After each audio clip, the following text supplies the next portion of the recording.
Get Rich Education is brought to you by Ridge Lending Group and Corporate Direct.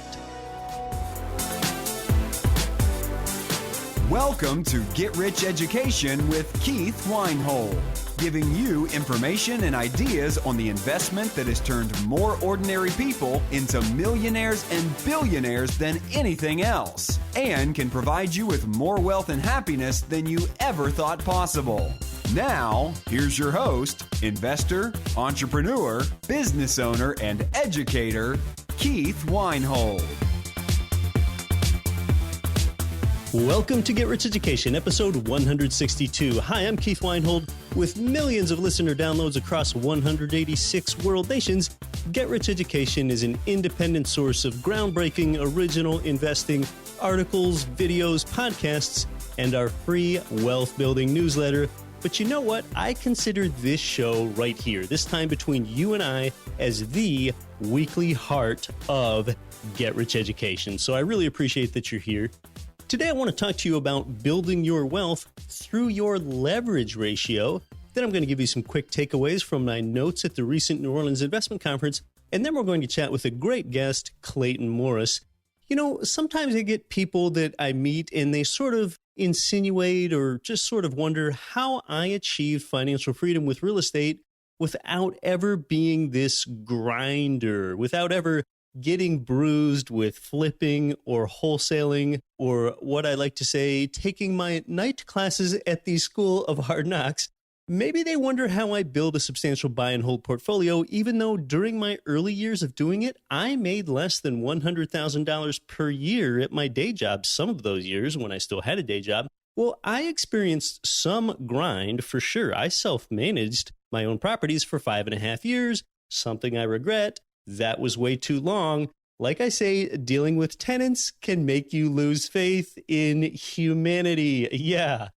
I also did some minor renovation myself during those early years, like adding laminate hardwood floors to units in that first ever fourplex that I owned. But that's not really where my skill set lies. I'm not good at dealing with drywall sheets or sink repairs, and I don't really like that stuff. I haven't spent very much of my young life here wearing a tool belt. Nothing wrong with those that do. But my point is that a big part of what got me ahead farther faster was through just kind of relaxing and confidently allowing other people's money, other people's time, and other people's effort to do the work for me after I understood a few key things. Part of that was understanding leverage. It's something I didn't understand right from the very beginning, and it's understanding leverage ratios. We're going to talk about this both this week and then quite a bit more on next week's show. Being aware of your real estate leverage ratio can help you amplify your wealth over time.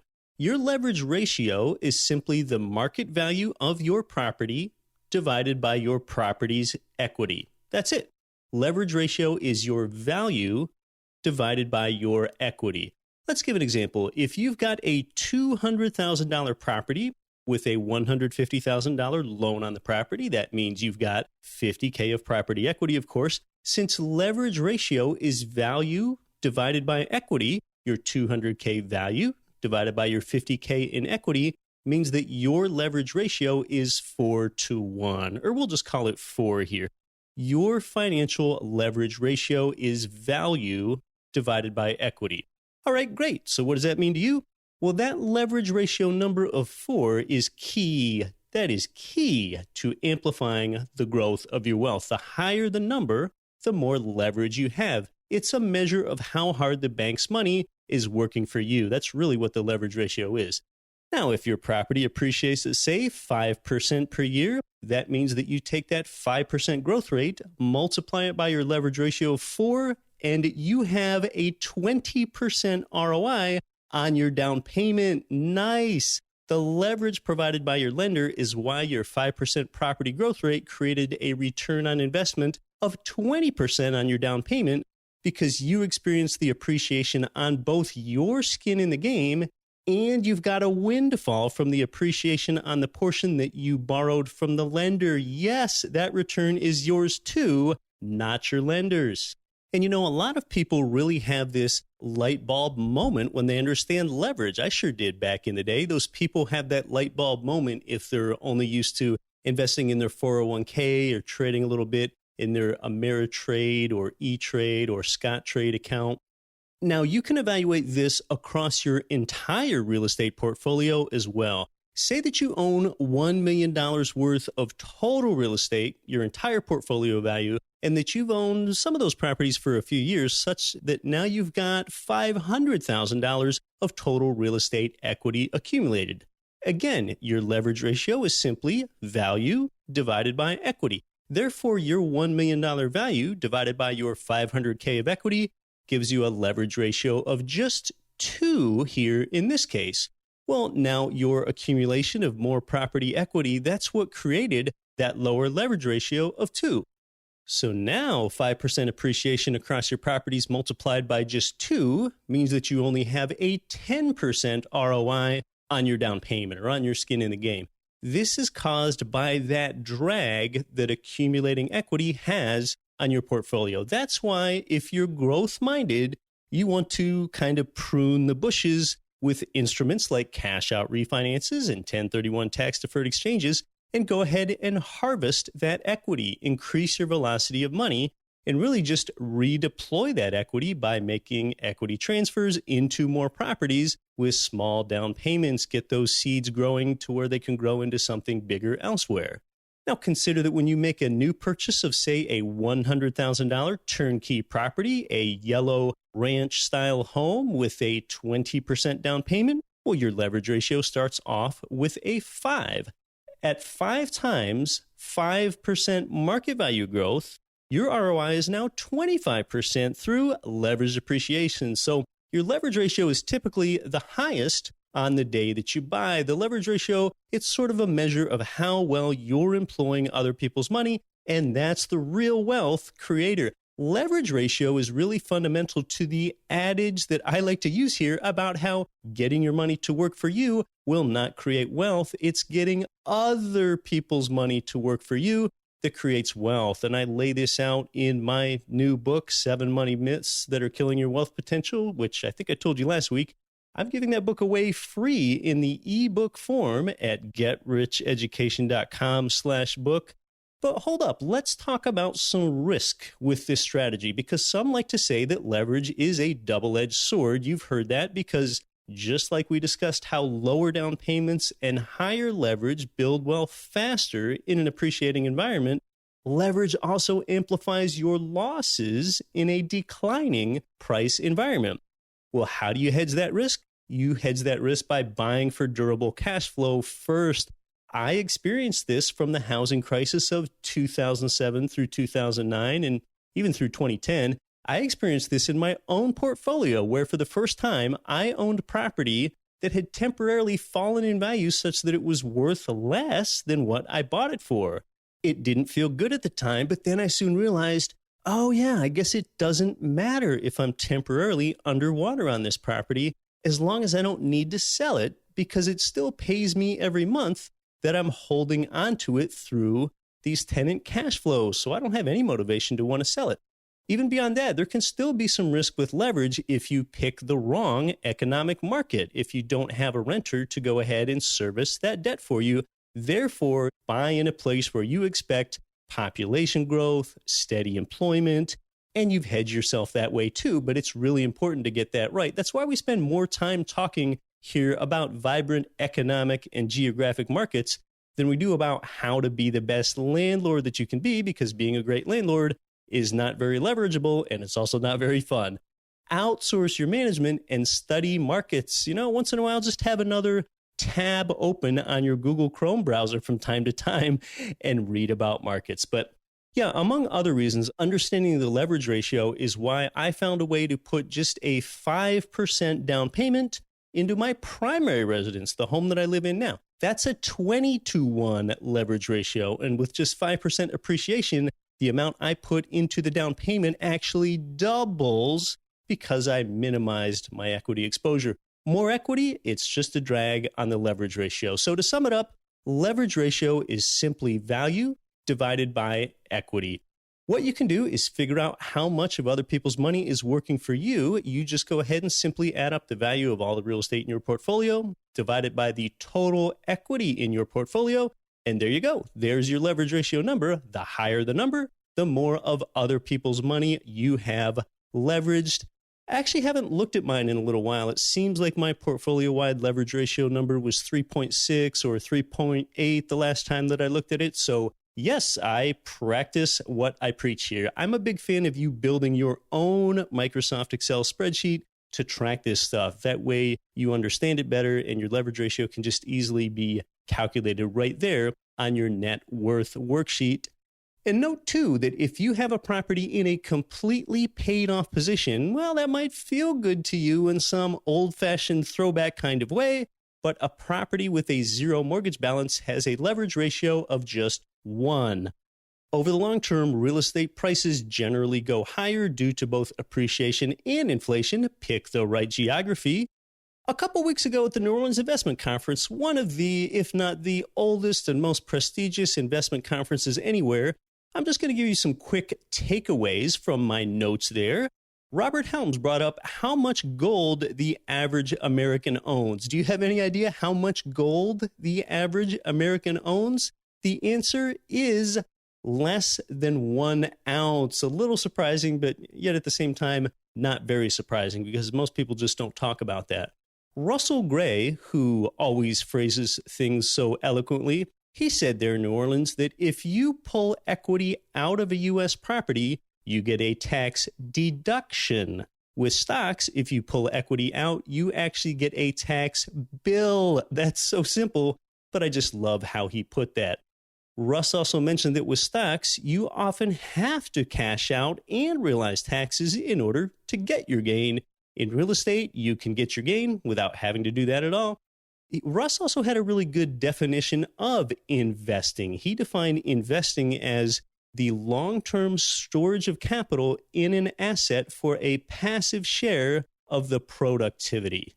He said that in real estate, you're not investing principally in price moves, but rather in productivity. And just note right there again is the word productivity because it's nice when we get leveraged appreciation, but it's all founded on tenant cash flows. That's really the productivity of an asset. Peter Schiff discussed how larger deficits put upward pressure on real estate markets. Chris Martenson emphasized how an economy actually grows only if there is energy. He's talking about resource energy there. He also told the New Orleans conference attendees that the credit market either has to keep expanding or else we are going to be in a crisis. And that right there, that's actually something that the first guest ever here on Get Rich Education, economist Richard Duncan, emphasized to us way back in episode 7.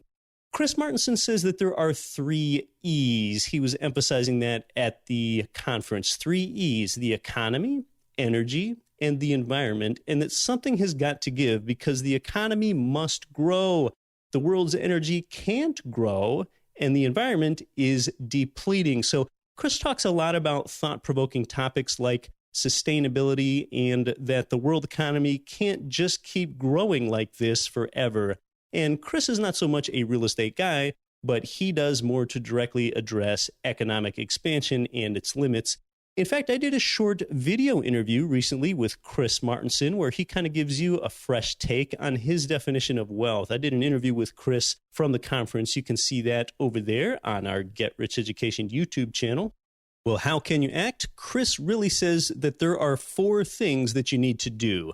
Number 1 is get out of debt. And he immediately followed that up with the distinction, get out of non-productive debt. And I'm so glad that he said that. Number 2 is invest in yourself and your home and your community.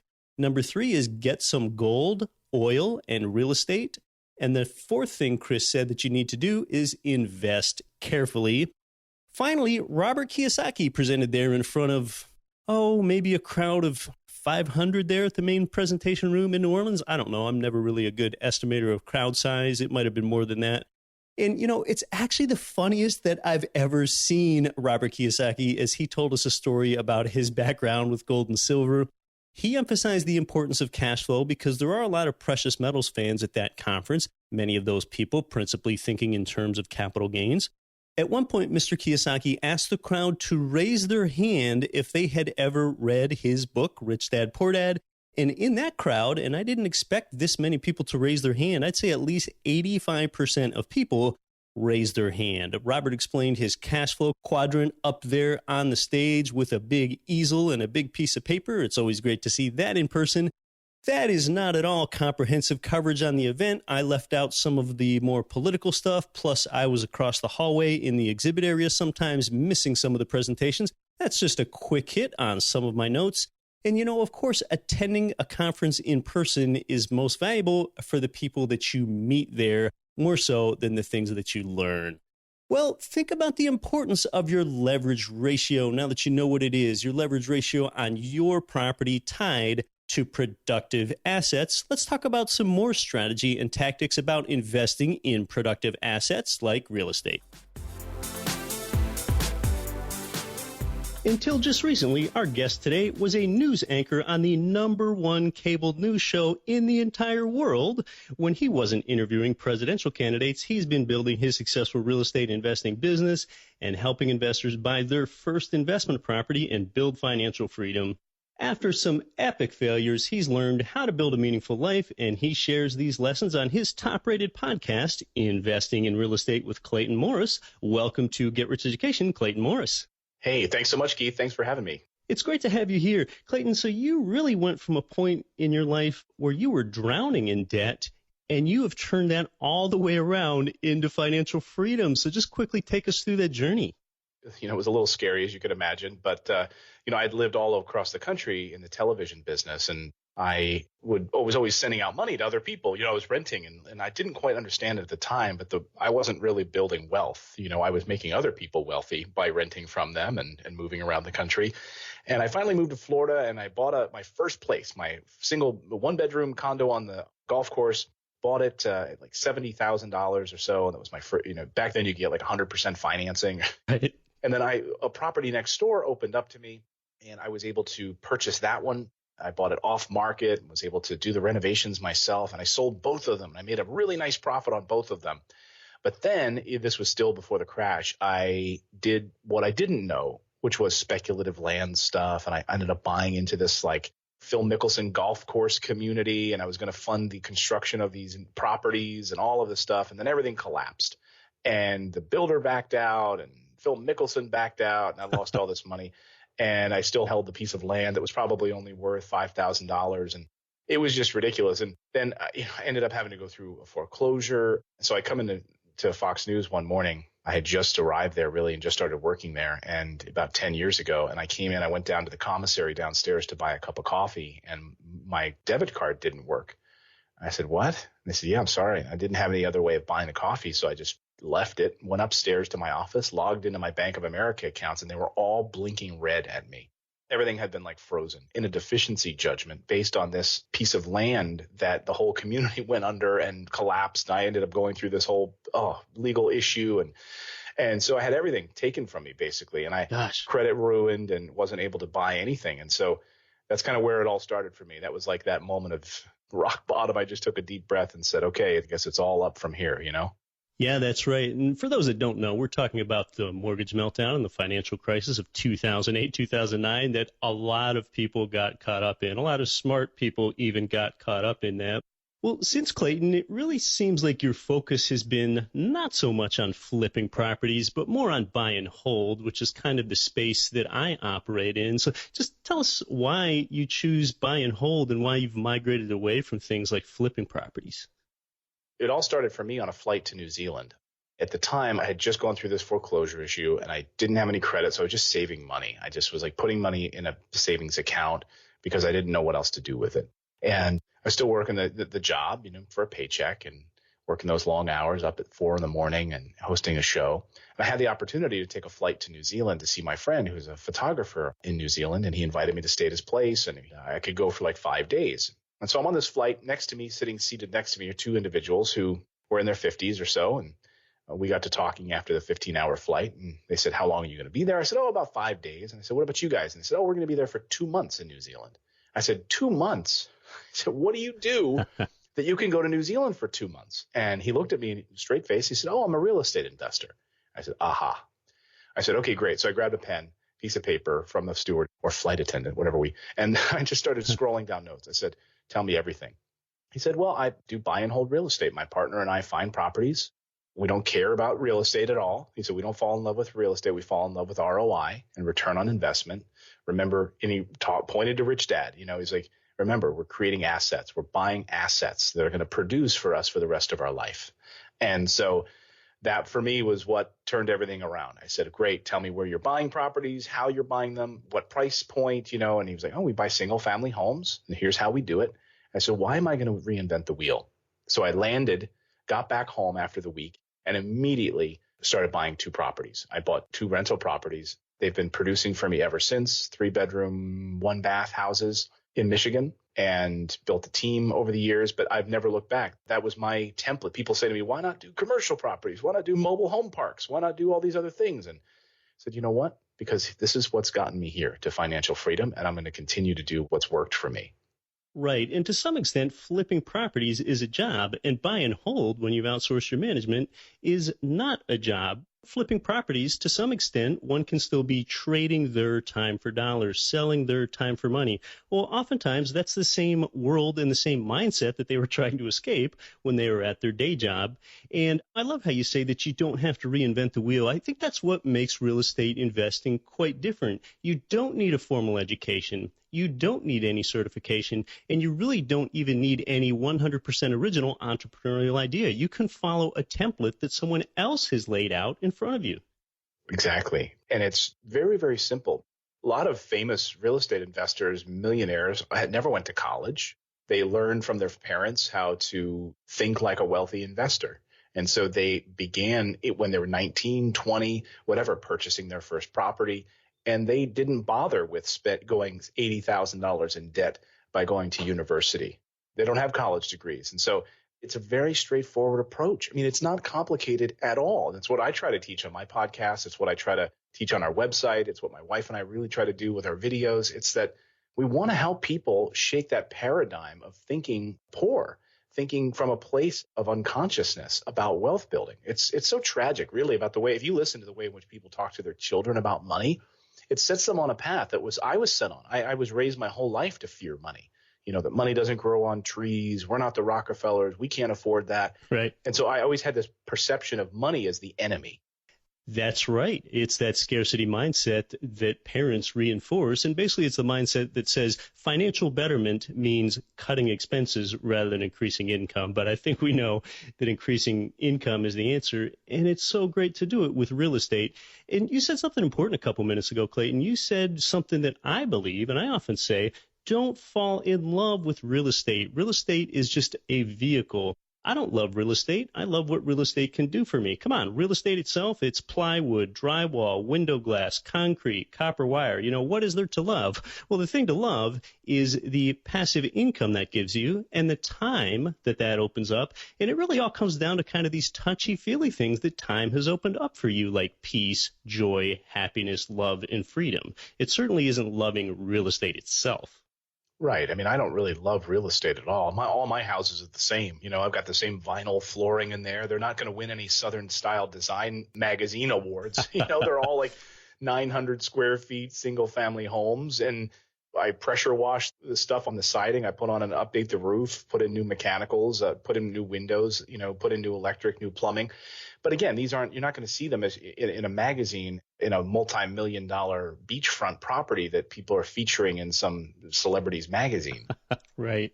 And, I think another reason it's important not to fall in love with real estate is I don't think about holding on to my real estate for many decades or for generations. Again, this is just a vehicle that produces an outcome and a lifestyle. If you fall in love with real estate, you might be reluctant to 1031 exchange out of it or do a cash out refi with it. And, you just don't want to get that caught up in it. These things are expendable. These are just conduits to something better. And sometimes you can replace that with a better conduit. Oh, you hit on something great, Keith, which is I hear this a lot. When we have investors who call our office, we talk to them. And one of the things this happens a lot. I call it the lure of the first property syndrome. And you'll find that like husband and wife, young couple, they live in Philadelphia.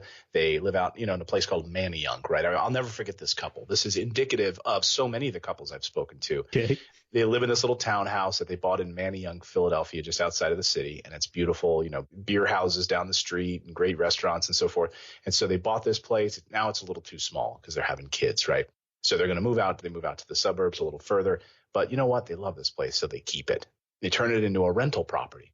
Well, the numbers are upside down. So I asked them on the phone, I said, we held on to it and we think in 15 years it'll be cash flow positive. We'll be able to, and so I said, well, just give me the numbers. And I grab the calculator, I go through the numbers and I'm telling them like, look, you're actually losing money every year on this property because you haven't accounted for your taxes. You haven't accounted for this, your HOA fees, all of these other things. You're just in love with this property. If this property were mine, I would immediately be calling up a realtor and getting this property sold, 1031 exchange this thing over into some higher return rental properties. And they said, yeah, it's just that we fell in love with this property and we just thought, well, we should hold on to it. But I'm like, you're never going to move back into it. They said, no, but they're just holding on to it because they fell in love with it. Huge mistake. It is totally a mistake, and it's really easy to do. It's almost a human condition to have that happen to you. And I've hung out in Manayunk. It is a fun place, and it is a nice place to potentially own real estate if you're only going to live in it yourself. And I think it comes down to an emotional response. So when you want to go ahead and live in your own primary residence, well, feelings might trump facts, and it doesn't make complete financial sense. My home sure doesn't. But when it comes to income property, facts have to trump feelings, and the opportunity cost that they're paying by holding on to that, hoping it might cash flow in 15 years, why don't you just trade that for something that will cash flow now, elevate your quality of life for the next 15 years and beyond? That's the bottom line, and that's kind of what I'm talking about. That's sort of the end of the conduit right there. Don't fall in love with real estate. Exactly. It's just a building, 4 walls, and I treat them like potato chips. You can't eat just one. Right. Don't get emotions behind potato chips or investment real estate. Well, Clayton, you found a niche within certain neighborhoods that's more profitable than others, and kind of in real estate, we have different classes of neighborhoods. We have A class, B class, and C class. Some people even break that down to D class. So I think everyone's got their different definitions of the types, but how do you define the different classes? And then what do you find most profitable and why? Well, I love C class neighborhoods. I find them to be the most stable. And I'm a history buff. I was a historian in college. I got my history degree. So when you look at the crash, right, you look at the areas that experienced stability, where people did not lose their jobs, i.e. renters in these particular neighborhoods. These were C-class neighborhoods near the hospitals, right? Near the local FedEx distribution hub. This is where they work, right? At the post office, those service-based jobs. Those people did not lose their jobs. Even Forbes magazine had a cover story 2 weeks ago on this exact point. They said there's a misconception about Detroit that everyone lost their jobs. Not true. So my renters did not lose their jobs. It was the A-class neighborhoods where people lost their jobs. It was the, high-rise apartments in New York City that suddenly had to drop their rent from $4,200 a month down to $2,200 a month because those people lost their jobs on Wall Street and those big banks and so forth. So it's not the person who's delivering the milk that loses their job. It's the person who tells the delivery man where to deliver the milk that loses their job. And so that, to me, is a foundation of how I invest, which is I want to be in those same neighborhoods. We're in a great economy right now, right? But what happens when things go down? Well, guess what? People are still going to need to rent, but they might not likely be able to rent $4,200 a month. So now they're going to have to rent for $3,500 a month or $2,800 a month. I don't want to be anywhere near those expensive rental properties that are, A-class properties like that, where you have all of these moving parts. You have the worst tenants. I believe A-class tenants are the worst tenants, and they cause the most problems, the biggest headaches. They're the most entitled. And there's just a lot of moving parts, garage door openers and air conditioning units and all of those things that I don't have in my properties, right? My properties are sort of bulletproof. My tenants, they buy their own appliances. So there's like very few moving parts in my properties. You drive down my neighborhoods where I buy my properties, everyone's at work during the day. It's pretty boring. They're small, 900 square foot homes, tree-lined street. Everyone's at work. That's like a typical neighborhood for me. I think being from the coast, a lot of times, whether you're from San Francisco or from New York City or something, you have this sort of coastal elite bias about what could you possibly buy for $50,000? No way. Right. right? Come on. That's going to be some little shack but guess what? That's how most of America lives. So try to come outside of your coastal elitism for a minute and realize that people want to live in these homes that have a yard and a driveway, be near the school that they can walk to, the charter school, be near the hospital where they work. And that's most of America. So that's where I invest. That's where I play as well. Those C-class neighborhoods, those lower-end neighborhoods, but not completely at the bottom, not completely in war zones. And those are the ones that tend to be recession-resistant because people are always going to need a roof over their head. You're listening to Get Rich Education. We're going to have more with Clayton Morris in a minute. I'm going to ask him how he finds and he vets property managers and contractors. Listen to this message from Rich Dad Advisor Garrett Sutton. We'll be right back. Garrett Sutton here, Robert Kiyosaki's asset protection attorney and the author of Loopholes of Real Estate. As an American or foreign-based investor in U.S. real estate, you know we are a litigious society. You know that you need to protect your real estate and paper asset holdings with the right mix of LLCs and corporations. My firm, Corporate Direct, not only forms these entities, but importantly, we properly maintain them too. If you fail to follow the corporate formalities, you can lose it all in an instant. Corporate Direct is your source for LLC protection and maintenance in all 50 states. Visit corporatedirect.com or call 800-600-1760. Mention Get Rich Education for a free bonus. Switch your resident agent service to us and receive another bonus. It's all good. We look forward to assisting you at corporatedirect.com. Cash flow real estate investors, if you're looking for a mortgage loan with a company that specializes in investment property loans, it's Ridge Lending Group. They provide income property loans in almost every U.S. state. Ridge has worked with tens of thousands of investors and homeowners all over the country. In fact, with ethics and transparency, they've helped more people realize their dreams through real estate investing than any other mortgage lender in the country. Get started at ridgelendinggroup.com. Hey, this is Dr. Buck Joffrey, host of Wealth Formula Podcast. You are listening to the powerful Get Rich Education with Keith Weinhold. Don't quit your daydream. Welcome back to Get Rich Education with our guest, Clayton Morris. Check him out at morrisinvest.com. Clayton, tell us about how to find your freedom number. What is a freedom number? How does that help you achieve financial freedom? Well, first of all, if everyone's driving right now or you're at the gym or something, don't worry about it. If you just come to our website, if you go to morrisinvest.com, we give it away for free. It's just morrisinvest.com/freedom. It's 3 pages, totally free. Download it, and it could change your life. I mean, that's the goal because it changed mine. And so it was really born out of like a night of tears crying with my wife. And so the exact strategy that my wife and I came up with that night is what is in the Freedom cheat sheet that I put together to help people. And she came to me in my office and she said, we can't pay the mortgage this month. We don't have enough money. I was a network news anchor for Fox News on the #1 show in the world. Wow. Making a great salary. And I couldn't afford to pay the mortgage. Why? Because we weren't good with our money. We didn't know what our expenses were. We didn't know what was coming in, what was going out, like most people. And I had 2 rental properties I had purchased after my New Zealand trip. And we were just sitting there and I said, this is crazy. I said, what are we going to do? And I said, I just went through my closet, grabbed some jeans and an old camera. I'm like, I've got to like sell this on Craigslist to make our ends meet. So I literally went through, it was like selling old electronics out of my closet, like an old camera that I gotten for Christmas, like, sad moment. And I said, we've got to stop this. What is going on here? So I jumped up on my whiteboard and I said, wait a second. We have these 2 properties that we paid all in. Total cost was like $45,000 after I spent, $15,000, $16,000, $17,000 in rehab. They cash flow like $800 a month consistently. Now I said, what are our expenses? And we didn't know. So we sat down and we went through our expenses and we came up with a number. Like, this is what our monthly expenses look like every month, like the average of them.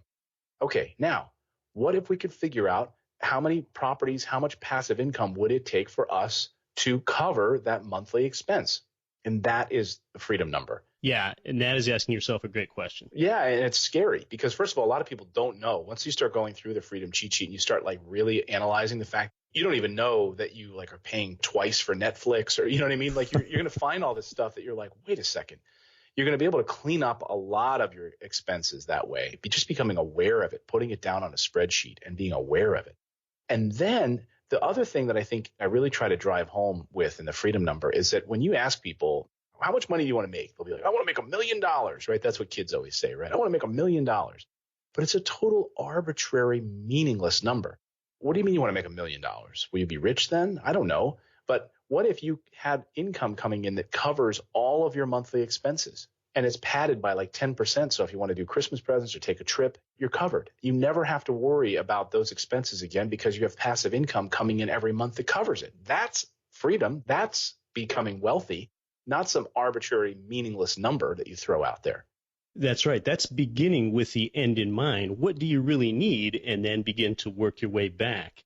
And part of working your way up there toward becoming a millionaire, and I think we can even debate if millionaire is even wealthy anymore. I really don't believe it is just Right. a net worth of simply $1 million. But you actually have a strategy of buying, owning, and then producing $1 million of cash flow. So tell us about that specific strategy, about building a very large passive income real estate portfolio with that path. So if you're in your 30s right now, and you're frustrated, you're driving 2 hours to and from work, you've got a kid at home, 2 kids at home, and you're thinking about, how do I build wealth, right? You have that rich dad, poor dad philosophy. I grew up with the poor dad philosophy, which is you work hard, you get a raise every few years. That's how you build wealth, put money into a 401k. That's the exact wrong way to build wealth. Wealthy people think about building wealth as accumulating assets and accumulating net worth. So if you're in a room with like really rich people, the thing that they're focused on is net worth. They're not focused on the fiddly stuff and the paycheck, right? They're focused on the net worth. Like, what does my balance sheet look like? What am I worth on paper, right? You hear that a lot. The thing that real estate investors make the mistake of doing is they think about cash flow first, which the cash flow is nice. And that's always the goal at the end. But there's the 3 stages of real estate investing that I talk about, which is the buy phase, the own phase, and then the cash flow phase. So we want to build up that net worth. So if we say, let's build $1 million of net worth or $5 million of net worth, what does that mean? That means we want to buy $5 million worth of real estate in order to accumulate and get to that place, that net worth of $5 million. Now, do we do that with all of our own money? No. Some with leverage, maybe cash on hand. Maybe we buy 500,000 and then we snowball it, by cashing out, refinancing, and rolling it into your next round of properties. So in the beginning stages of real estate investing, if you're in your 30s, you really shouldn't be focused on the cash flow. You want to make sure that your investment makes sense. And I walk through this whole strategy again, how to know that you're not over leveraged on a property. You want to make sure you're bringing in at least $100 above and beyond what you owe and accounting for expenses, taxes, and all of those things on each property you're buying. But using a bank, buying $1 million, buying $5 million, and then once you have that paid off, now you own it, right? Now you own $5 million. And then is when we can see the cash flow. The cash flow comes later, but so many people start with the cash flow in mind first, and then they forget that we can get there, right? If you're working a normal 9-to-5 job right now, you don't need that cash flow at the moment. Use that cash flow to pay off and own those properties, and then enjoy the cash flow later. Okay, so you're not an advocate of using leverage over the longer term. You're more of an advocate of getting properties paid off in the nearer term or the intermediate term? I don't want to be in debt for years, like 30 years. What I'm saying is, though, use leverage, use private money, use crowdfunding, use whatever you can, all the different great concepts out there to acquire real estate. Because remember, when you acquire a $100,000 property, and only putting $20,000 into it, and you have that on the backs of the bank, you own $100,000 on your taxes. You're able to depreciate $100,000 even though you only put $20,000 into it. So you're building a tax shelter, you're building net worth, but you put $20,000 into it or 20% into it.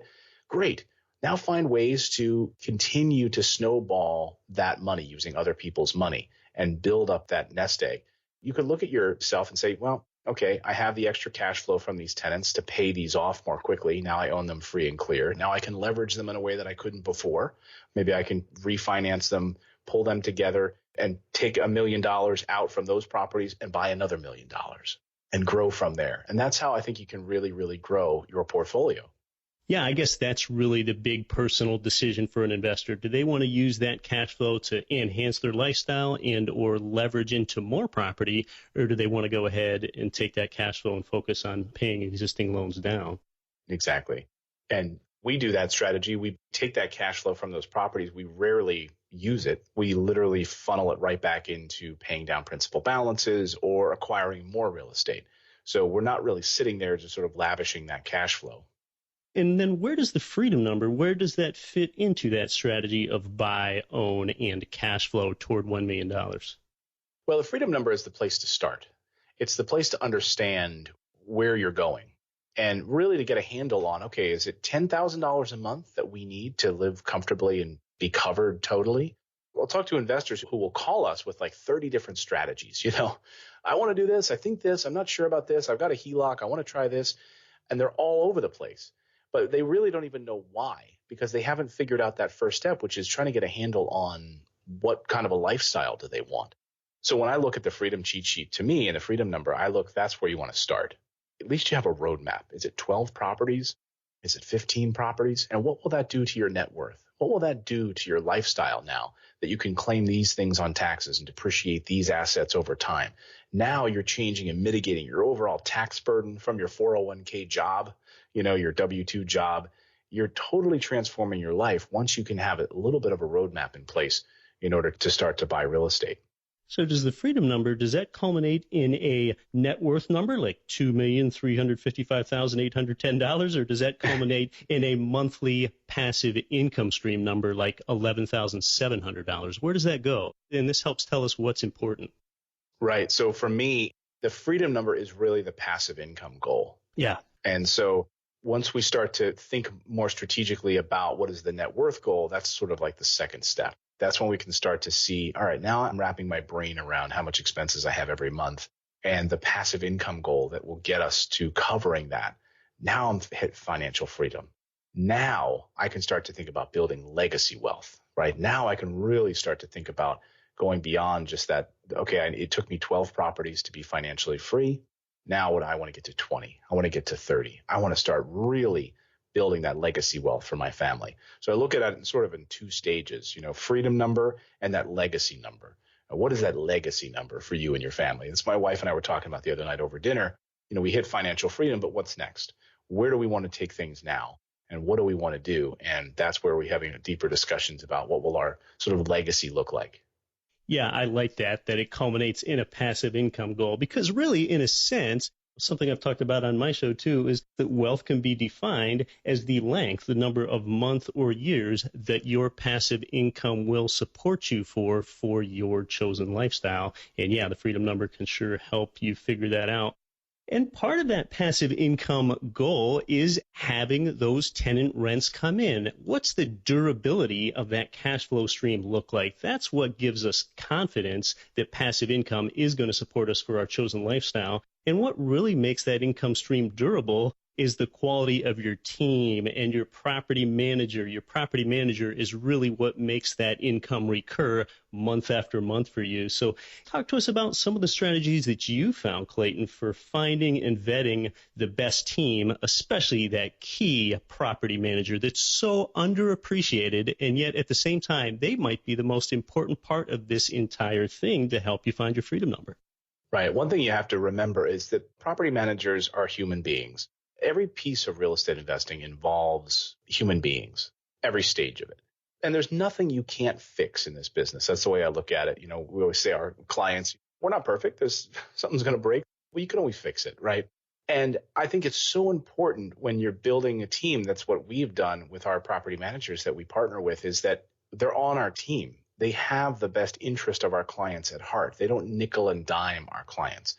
And so when you're vetting a property manager for the first time, if they come across as almost institutional in structure, meaning you're just a number on a chart that flows through in some sort of a factory setting. Here's an example of what rubbed me the wrong way. So a property is going through an eviction. If you have 30 properties, you're going to have an eviction at some point. It's just something you've got to deal with. Sure. So they're going through an eviction process. But then in the meantime, nickel and diming you, something's showing up on your statement, like a pest bill for $400. Why are you charging me $400 for pest control while I'm also losing money on an eviction? And you just charged me $200 like 3 months ago for pest control. Like that nickel and diming where there's no rhyme or reason for it. Like that's the kind of stuff that bothers me. We worked with a property management company, which we don't anymore, but we had a few of our clients with this property manager, and we basically fired him and said, these like charges were showing up on people's bills for $200 because they don't have to approve anything below $200. And there was all like unnecessary things that were popping up there. We had just renovated the property. This stuff shouldn't be on there. They didn't have our clients' best interests at heart. They didn't treat them as if they were part of the team. And so you really want to have that sort of hands-on approach where things are going to happen in the background. Things are going to be taken care of that you don't even know about. And they're just there. They're on your team. They have boots on the ground. Here's another really important point is that I don't care much about the software. It is nice to have some of the bells and whistles of different software that property managers use sometimes, but it's not a one size fits all. And most of the property management software is pretty terrible. And so assuming that a property management company uses some of the software, very often it only works about 80% of the time. And it's actually very often more of a frustration for property managers to have this software in place. They spend tens of thousands of dollars to acquire it, and it just can be a royal pain for a lot of people. So when people tell me that, oh, I've got great software and this is what we do, I'm like, great, I don't really care about the software. How many people do you have out in the field, leasing agents, showing properties at 7 o'clock at night? Where is your money spent? Is it on the leasing agents, like boots on the ground, people who are putting signs in the yard? Or is it spent with one person in the office who's just putting up an ad on Craigslist? I want to know where they're spending their money. So the property managers that we use have people who are in the field, who know the neighborhoods, who develop relationships, sort of more of a human touch. I almost say like sort of old school, like bedside manner is what I like for my property managers. Yeah, that's right. And I agree that there's an awful lot of property management software out there that's, I'm going to call it not very intuitive. I mean, you can get updates that way by logging into your portal, but sometimes they don't have the best and most user-friendly interface, and it takes a little time to interpret what's going on when you begin a relationship with a new property manager. Well, Clayton, you've given some really valuable stuff out today. How can our audience learn more about you and your resources? Well, I'm pretty accessible. If you like listening to podcasts, like you like listening to Keith's show, I mean, we publish our Investing in Real Estate podcast. It's a very generic name. I know it's boring, but it serves its purpose. The Investing in Real Estate podcast with Clayton Morris. My wife joins me on Wednesdays episodes where we talk about family planning for your real estate journey, like how to account tax structure, your LLCs, how we do all of that internally in the family. So I think it could be really helpful, especially if you have like a spouse who's like, oh, my spouse is not on board with this. Just have them listen to our show, and I think you'll get a good sense of like how the husband and wife can work together and how we've been able to achieve financial freedom. And we sort of walk you through step by step how to do that. And then, yeah, my website is just morrisinvest.com. Clayton Morris, thanks so much for coming on to Get Rich Education. Thanks so much, Keith. Great pleasure. Yeah, well, good chat there with Clayton. His resources are in the show notes. Next week, we've got a date because it's just going to be you and I here on the show. And I feel like I've got some life-altering material to share with you about your return on investment and your equity. Down the road, we're having quite a Rich Dad Advisor influence here as Tom Wheelwright returns to the show to tell us about how Trump's new tax plan affects you. We've also got the debut of another Rich Dad Advisor coming on that you may not have heard much from before. I don't think that he comes on to very many shows like this, so I expect that you're going to love that. Later, we're also going to talk with Get Rich Education's own Marcus Whalen about the value of your time and what it's like to quit your job to go pursue entrepreneurship, or if you can just quit your job based on your passive income and what that mindset looks like. I'm Keith Weinhold. As always, I really got to thank you for being here, but you weren't here for me. You were here for you and those that you love. Although you might quit your day job, don't quit your daydream. You've been listening to Get Rich Education, telling you what the wealthy won't tell you about real estate and investing. Nothing on this show should be considered specific, personal, or professional advice. Please consult an appropriate tax, legal, real estate, financial, or business professional for individualized advice. Opinions of guests are their own. Information is not guaranteed. All investment strategies have the potential for profit or loss. The host is operating on behalf of Get Rich Education, LLC exclusively.